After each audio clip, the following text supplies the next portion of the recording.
Agenda Setting Theory, an analysis by Karel Lopez.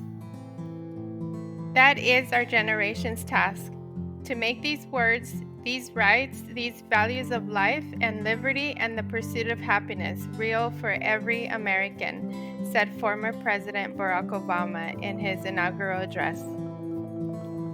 There's nothing more inspirational than to listen to a speech by former President Barack Obama. He possesses genuine, profound wisdom that transcends hope and an emotional connection that takes one's mind and heart to a place of daydream and aspiration to become more. Although President Obama consistently expresses wholesome values in his speeches and books, he influences the formation of public opinion through his agenda. Most of the information presented in the media has an agenda. In a theory called the agenda setting, the idea that when the mass media focus their attention on particular events or issues, they determine, that is, set the agenda for the major topics of discussion for individuals and society. Essentially, agenda setting researchers have argued that the mass media do not so much tell us what to think as what to think about. The agenda setting theory was developed by Maxwell McCombs and Donald Shaw in the 1970s. In a 2014 interview by M. Griffin, McCombs explains the update in the expression that says his theory has evolved. McCombs says the updated expression is, the media not only can tell us what to think about, they can also influence how we think about it, and even by extension, not only what we think, our attitude and opinion, but in some cases, what we do. McCombs says that the type of framing or agenda produced by the media is not of sinister origin. The goal of the agenda is to gain commonality with the public to gain approval. Some people view an agenda as something that is always negative, but that is not always the case.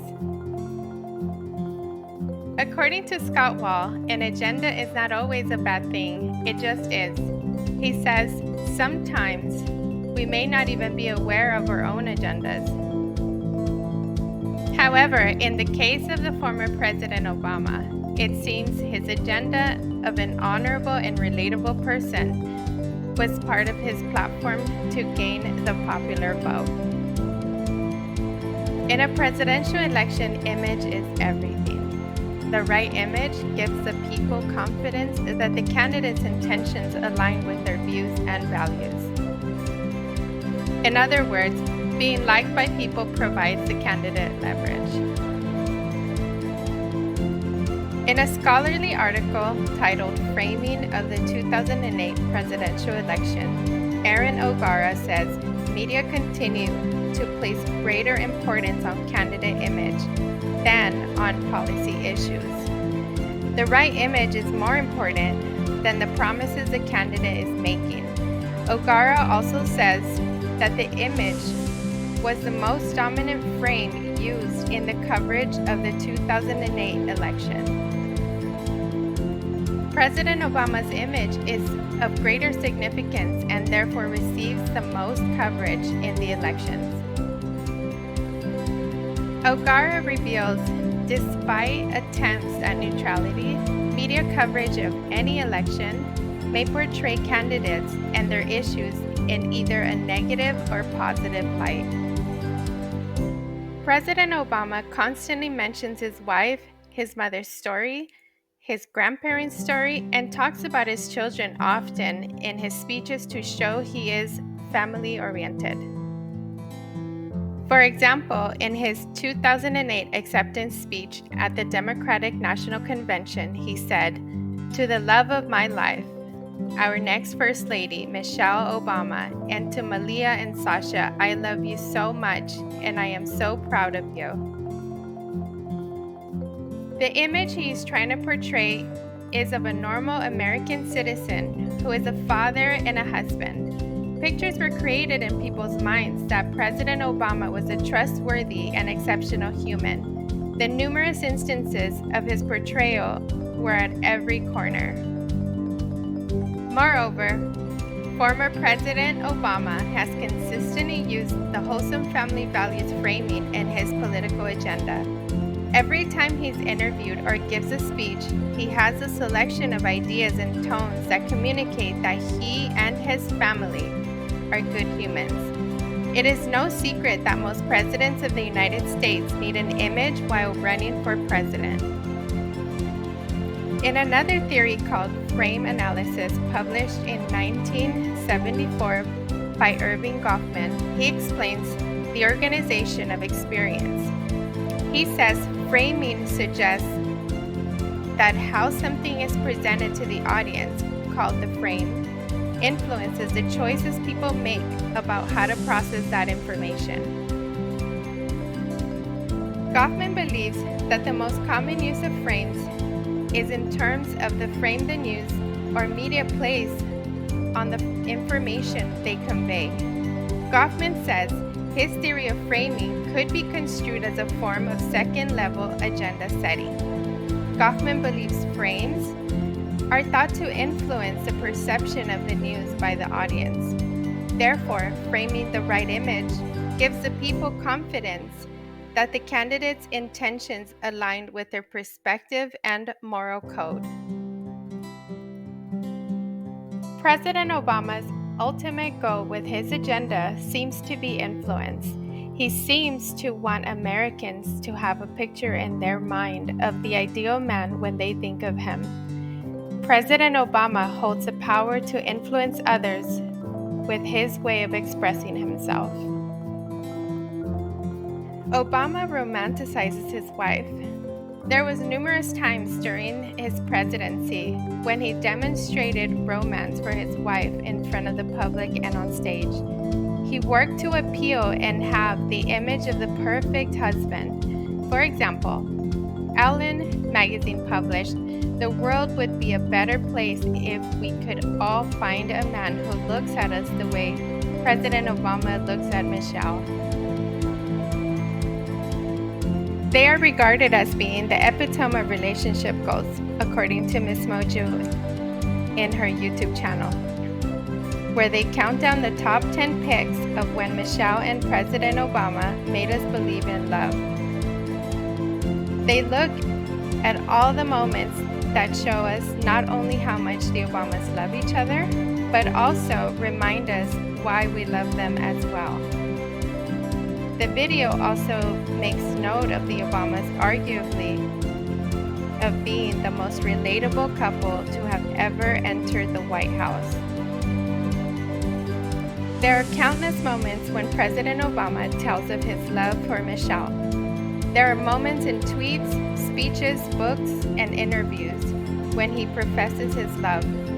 The YouTube video says, "It is noticeable that when they look at each other, it is like there's no one else in the room." President Obama is successful at influencing the public through his acts of love toward Michelle. President Obama used the appeal of hope to affect people's minds. Former President Obama's speeches and books have a positive effect on people's lives.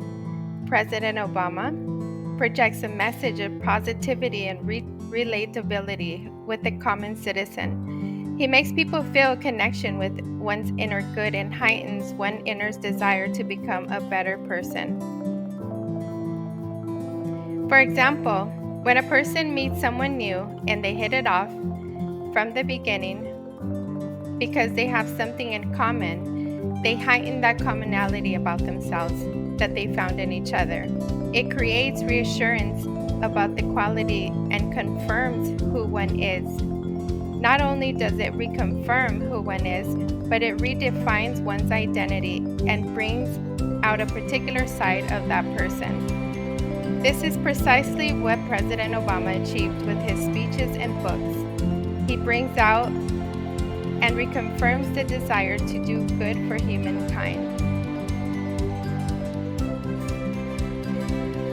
In an online textbook titled Interpersonal Communication: A Mindful Approach to Relationships, Jason Wrench says, the final level of influence proposed by Kalman is internalization, which occurs when an individual adopts influence and alters her thinking, feeling, and/or behaviors because doing so is so intrinsically rewarding. Ultimately, changing one's thinking, feeling, and/or behavior happens at the internalization level because an individual sees this change as either coinciding with their value system, considers the change useful, or fulfills a need the individual has. Wrench says, people will typically distance themselves from people who do not provide positive feelings or outcomes. Listening to President Obama always evokes positive feelings of inspiration.